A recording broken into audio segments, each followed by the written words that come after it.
right, this is your PDWA valve. So this is differentiates pressure between front and back brakes, and if you have a failure, a little piston moves and activates this switch, and it lights up a light in your dash that you've got failure of one half of your brakes, but it saves the other half of the brakes for safety reasons.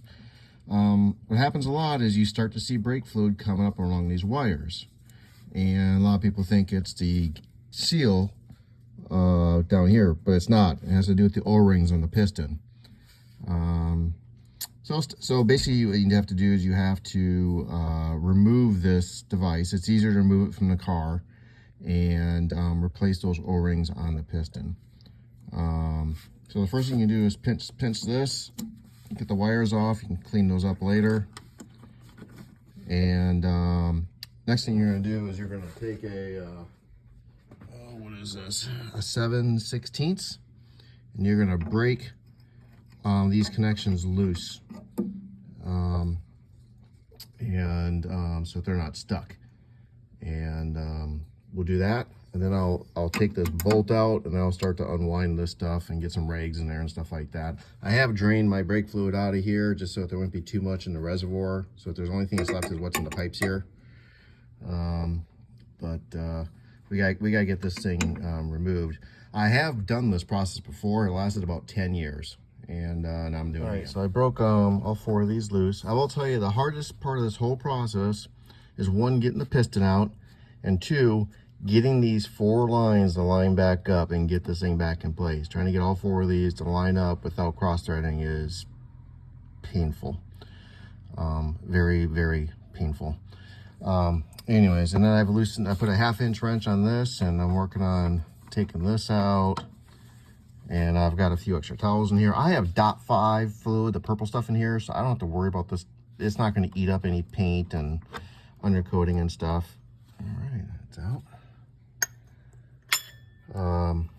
But you may have the regular brake fluid, and it's pretty nasty stuff, so you want to be careful. And now I'm going to just work on removing all 4 of these, and then I can... It took about 5 minutes, but all 4 lines sprung loose, and now I'm able to remove pressure balancing valve here, and clean up some of that brake fluid down there. But so first I can remove the electric switch. That's a 9/16. Get that removed. You can clean that up a little bit if you want. There's ways to test it, but it's a pretty simple device. When the piston moves, it pushes on this contact here. Pretty strong spring in there, and makes contact and causes the light to light up. As you can see, there's no O-ring or seal on this thing. It's, the seals are in the sides here of that piston. Next step is going to be to remove the cap and then get the piston out. First, you need to pick up a new seal kit. I mean, you could do it on your own, but this is a new copper washer for the end right here, and then there's 2 different versions of these. They use different type of seals. So when you buy a kit, they typically have 4 seals, but I believe you're only going to use 2 of them, because it'll be the 2 that are the same size. It should be pretty obvious. This was my kit number, HK153, made in the UK. It came from the Rimmer Brothers. But all the big sellers sell kits for this. A little persuasion with a crescent wrench, and should be able to get this thing broken free. And wire brush it and clean it up and paint it.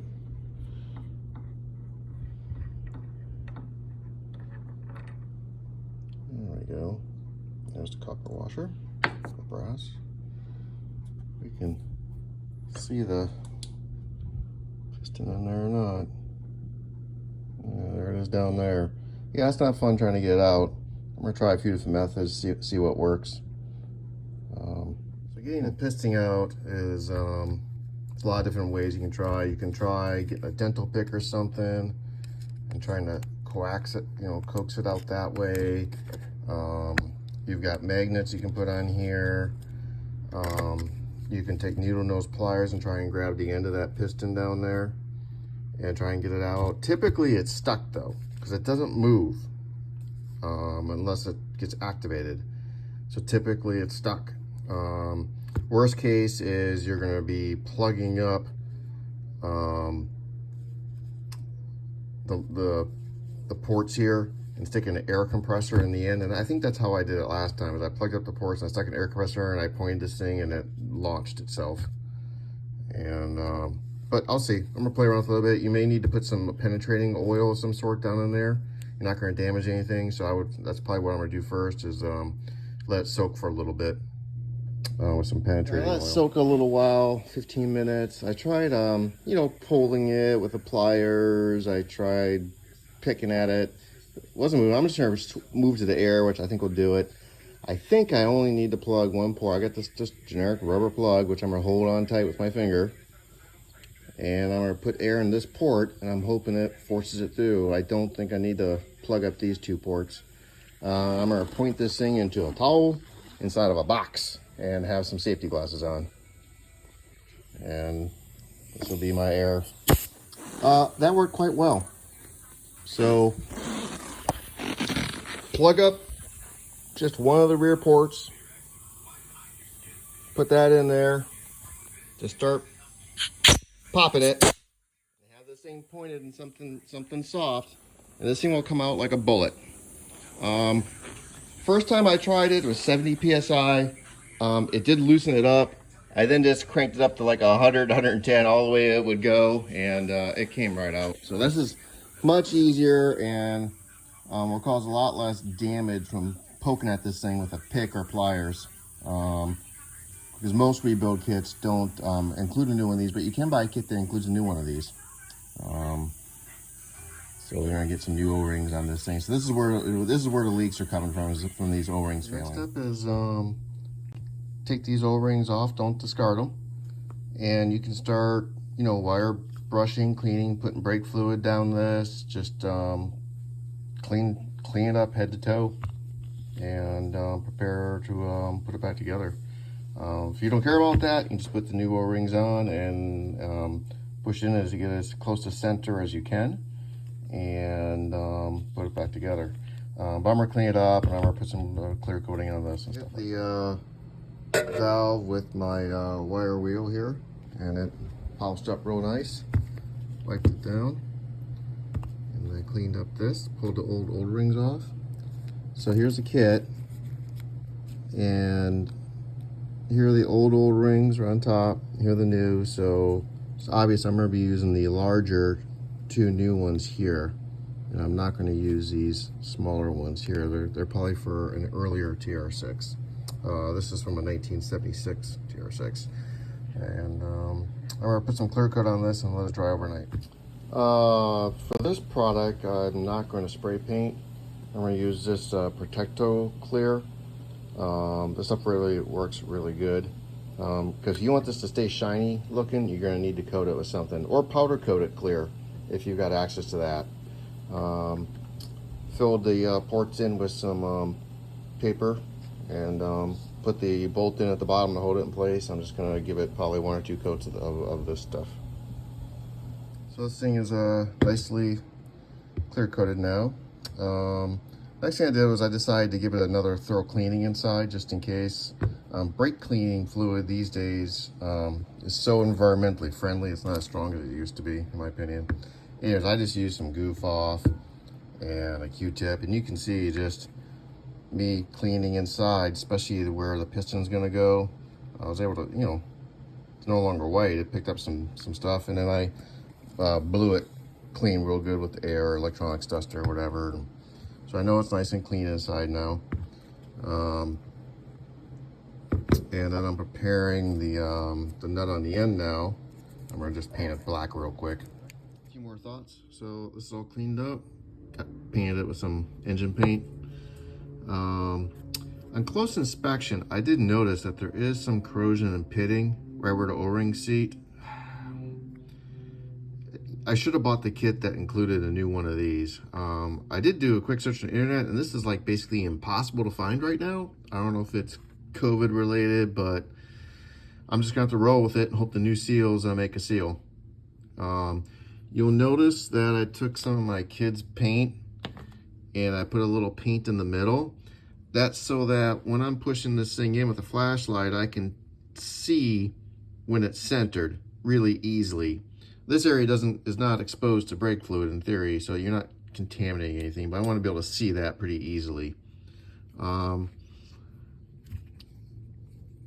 prepare to put it back together, I'm going to take a Q-tip and my brake fluid, and I'm going to just line the inside. The piston itself, I'm going to smother, and the O-ring in rubber grease. That's what you want. This product has been developed for use with the automotive brake assemblies, but this is the best. That's the best stuff you can put on for these O-rings and to protect the metal. This thing's lathered up in rubber grease now. It doesn't matter which way it goes in. It was in actually this way before, so I'll put it back the way it was. I can tell because some of the scratches on the end, me trying to pry it out. Get it in there. Ooh, there we go. I'm gonna have to get a flashlight and look down inside there. There we go.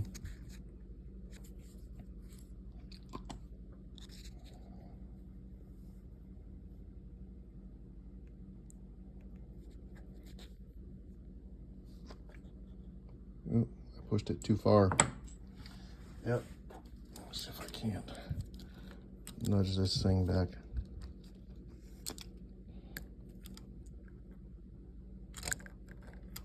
Back out a bit. Yeah, I'll have to nudge it back out a little bit. Need 2 hands. Yeah, it looks fine. I just gave it just a little push. See it down in there now. But more importantly is I can see my purple paint, so I know this thing is positioned just well. That thing is kind of tapered down there, so I'm just gonna take a toothpick and I'm gonna just push it in on the sides, and that should just help make sure it's perfectly centered in there. Should be just fine. Take your cleaned up sucker here, put your new washer on it, and screw it on. I did put a little bit of thread sealant on it for hydraulics. I don't think you need it, but this is the stuff that I used. It's a liquid product. All right, I'm gonna snug that up with my wrench. Hopefully not mess up the black paint. All right. There it is. All the holes are nice and open looking all the way through. Everything's centered up. I probably won't even install the switch until I'm done with the whole bleeding process, just so I can keep an eye on to see if there's any fluid coming out of this hole. You won't need this you don't need this for the brakes to function or whatever. And hopefully it doesn't leak. So cleaned up the threads down there. I'll also loosen these 2 nuts so that these pipes move a little bit. And I put some paper towel in the hole here so no debris gets in there. Now you're just gonna have to go through the painful process of trying to get all 4 of these going in by hand and not cross-threading. Hopefully it's not too hard as much as it was last time.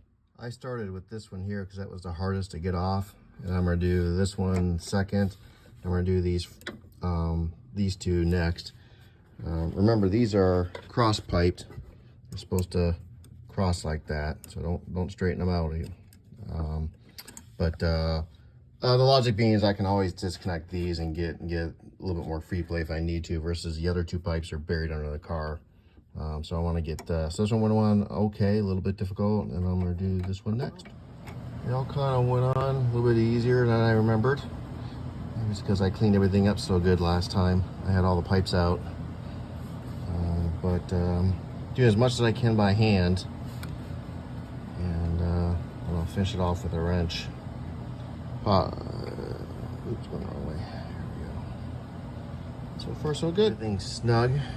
So what I want to do now is I want to get my bolt. I wire brushed it, cleaned it up. I want to get our bolt in the hole there and get that get that tightened up now. Shouldn't be too hard. There, it's going in now. That's a 1/2 inch wrench, as I recall.